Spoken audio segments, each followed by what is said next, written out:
The Middle East is bracing for potential retaliation from the Houthis following last night's U.S. and British airstrikes targeting the Iran-backed Houthi rebels in Yemen. It was the first time that the U.S. has gone after the Houthis inside of Yemen since this Red Sea crisis started several months ago that has really affected shipping throughout the region.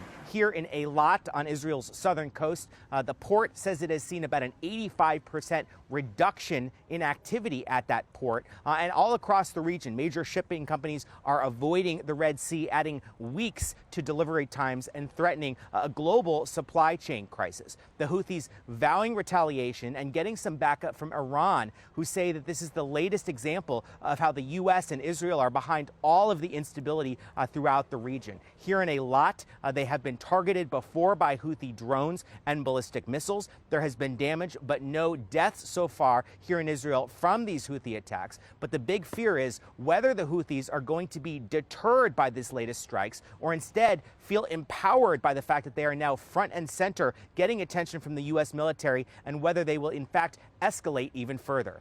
Josh Letterman, NBC News, on the Red Sea in Eilat, Israel. The U.S. and British militaries overnight carried out air and naval strikes against militants in Yemen in retaliation for attacks on commercial ships in the Red Sea. The strikes further escalate the war in the Middle East, which the Biden administration has been seeking to avoid, and draws the United States deeper into the conflict. U.S. officials said American aircraft launched from the USS Eisenhower and bases in the region to hit at least a dozen targets in Yemen, including airports, military bases, and weapons storage facilities.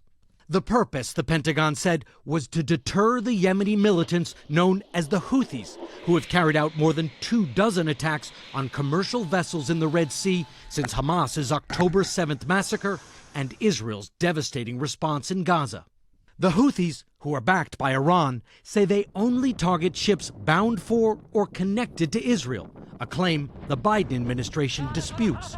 In a statement, President Biden said the operation sends a clear message that the United States and our partners will not tolerate attacks on our personnel or allow hostile actors to imperil freedom of navigation. The Houthis vowed to retaliate and continue attacks in the Red Sea, calling them a defense of Gaza, where the health ministry run by Hamas says more than 23,000 Palestinians have been killed so far.